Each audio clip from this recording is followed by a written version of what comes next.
بصوا بقى الصينيه القمر دي، بصوا بقى مش عايزه اقول لكم بجد بجد تحفه تحفه تحفه، ومش مكلفه خالص خالص في الظروف اللي احنا فيها دي. بقى طبعا مش كل يوم بنعمل لحمه وفراخ. جميله. بصوا هي لسه طالعه من الفرن، بجد ريحتها رائعه رائعه. هقول لكم بقى على حاجه هتخليها طعمها تحفه. بصوا اول حاجه عندنا ايه، عندنا فلفل الوان مقطعينه مكعبات صغنن. لو ما عندكيش فلفل الوان ممكن فلفل اخضر بس عادي مفيش مشكله. وعندنا طماطميتين، وعندنا خضرة، كزبرة، حزمة كزبرة، حزمة شبت، حزمة بقدونس. أنا بحب أحط الثلاث أنواع. الفلفل الألوان ده حباية من كل لون. وعندنا 3 بصلات كبار زي ما انتوا شايفين كده برضو مقطعينهم صغنن. وعندي 6 بيضات. طبعا البيض زي ما انت عايزة الكمية على حسب عدد الأفراد اللي عندك. زي ما انتوا شايفين كده أنا مقطعاهم ايه صغير. آه هعمل ايه بقى، هجيب طاسة احط فيها شوية زيت حلوين كده، واحط فيها البصل بتاعي. البصل بتاعي بقى ده بقى السر بتاعنا اللي هيعمل ايه، اللي هيخلي الاكله بتاعتنا بجد جميله جدا و... واحلى حاجه بجد ممكن تتخيلوها يعني. طبعا احنا بنعمل عجه بالبيض زي ما انتم شايفين كده. البصل بتاعي بقى انا مش هشوحه بس، مش هسيبه ابيض زي ما هو، لا، حمريه، خليه ياخد لون كده. بصوا التركاية دي بجد بجد بجد هتخلي ريحة العجة وطعمها اكتر من رائع. اسمعي بس كلامي وجربيه وحمري، علشان معظم الناس بيعملوا ايه، يا دوبك بيشوحوه بس كده تشويحة. لا، حمروه زي ما انتوا شايفين معايا كده. حمريه بجد هتبقى ريحتها رائعة وطعمها اجمل بكتير. وبعد كده هنعمل ايه، هحط الخضار بتاعي بقى، الطماطم والفلفل الالوان، وهسيبهم ايه يتشوحوا مع بعض كده، واحط عليهم ملح وفلفل اسود عشان ايه يتطعموا كده وهم ايه وهم بيتشوحوا مع بعض. آه ما تنسوش بقى تعملوا لايك وتعملوا كومنت، واللي مش مشترك في القناة يشترك. بجد خشوا على القناة هتلاقوا حاجات جميلة قوي وبسيطة وكلها سهلة جدا ومش مكلفة خالص. زي ما انتوا شايفين كده انا بشوح الخضار بتاعنا. هحط عليه بقى الملح والفلفل الاسود. وهعمل ايه لما الخضار بتاعنا يتشوح خالص وهطفي بقى عليه، هروح حاطه عليه الخضره بتاعتي. جربوا الطريقه ديت. مش عايزه اقول لكم من قبل ما تعملوا، ما تكملوا الاكله انتوا هتشموا الريحه عامله ازاي بسبب البصل اللي احنا حمرناه ده. بجد بجد الريحه مختلفه تماما عن ما تشوحي البصل بس كده من غير ما يتحمر. جربوا وبجد والله العظيم مش هتندموا.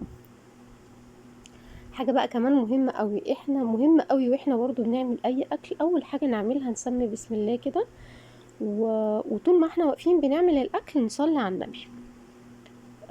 بصوا زي ما انتوا شايفين كده انا حطيت الخضره بتاعتي بعد ما طفيت البوتاجاز. انا طفيت البوتاجاز الاول وبعد كده حطيت الخضره بتاعتي وقلبتهم وهسيبهم بقى يبردوا خالص. اجي بقى للبيض بتاعي، هقلبه كويس جدا بالمضرب، هضربه كويس جدا بالمضرب اليدوي بتاعي. انا حطيت معلقه فلفل اسود عشان الزفاره بتاعه البيض طبعا انتوا عارفين. وهقلبه كويس جدا. وبعد كده بقى هعمل ايه، هحط عليه التوابل بتاعتي الاول. انا هعمل ايه، انا هحط فلفل سوري، هحط ملح، واحط فلفل اسود سنه برضو كمان تاني، واحط 7 بهارات، واحط بابريكا، واحط كزبره، واحط معلقه بيكنج باودر. اوكي. هقلبهم برضو كويس جدا. وقرص مرقه دجاج، مش عايزه تحطي ما تحطيش، بس انا عن نفسي بحبها بالطعم برضو الاكله بتاعتي. هقلبهم برضو كويس جدا. الدقيق بتاعي بقى، الدقيق انا بعمل ايه، انا كل بضايه بحط لها معلقه دقيق ممسوحه. تمام. كل بضايه معلقه دقيق ممسوحه زي ما انتوا شايفين كده. هقلبهم برضو كويس جدا. لازم نقلب الدقيق مع البيض كويس جدا، ما يبقاش فيه اي تكتلات خالص. طبعا انا وانا بعمل كده انا مشغله الفرن، احنا بنعتبرها زي الكيكه، بنشغل الفرن علشان يسخن الاول على درجه حراره 180. اوكي. و... واسيبه بقى يسخن عقبال ايه لما اكمل الاكله بتاعتي.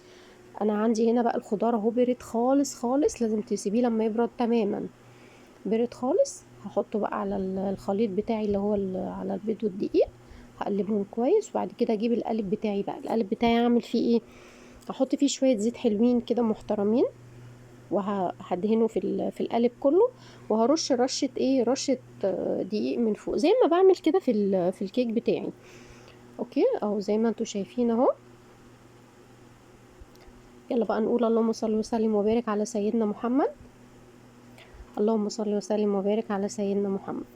بصوا زي ما انتوا شايفين انا بدهن القالب كويس جدا من الجناب بتاعته ومن القعر بتاعه. وبعد كده هجيب بقى ايه معلقه دقيق كده هرشها في القالب بتاعي. وبعد كده اجيب بقى ايه الخليط بتاعي هحطه ايه، احطه في القالب بتاعي. وبعد كده هدخله الفرن. انا عندي في الفرن قعدت بالظبط تلت ساعه. هعمل ايه كمان قبل لما هخرجها؟ هعتبرها زي الكيكه كده، هجيب شوكه سكينه اي حاجه وهختبرها كده، هحطها فيها طلعت نضيفه كده زي الفل، يبقى خلاص هي كده ايه تمام كده، السوا بتاعها كامل. انا قعدت بالظبط تلت ساعه عندي في الفرن على درجه حراره 180 زيها زي الكيكه بالظبط. بصوا بقى شكلها بجد تحفه تحفه تحفه، مش عايزه اقول لكم، وعلى ريحتها وعلى جمالها. طعمها رائع بجد، مش مكلفة خالص. هي دوبك حق البيض طبعا، كده كده الفلفل بيبقى عندنا طول الوقت في البيت والبصل والكلام من ده، فهي دوبك هيكلفك حق البيض بس. وجميلة جدا مشبعة جدا. ممكن نعمل معاها طبق سلطة، ممكن نخلل لو مش عايزين سلطة، ممكن نعمل معاها شوية بطاطس محمرة، ممكن تبقى هي لوحدها بس كده. ممكن نعتبرها كفطار، ممكن نعتبرها كغدا. بجد زي ما انتوا عايزينها، هتعجبكم قوي. طعمها جميل حلو قوي بالتركية اللي قلتلكوا عليها دي. حمروا البصل ما تشوحوهوش بس. وجربوها ولازم تقولوا لي رأيكم. واللي ما اشتركش في القناة يا ريت يشترك، عشان بجد هيلاقي فيها حاجات حلوة. يلا اشوفكم على خير.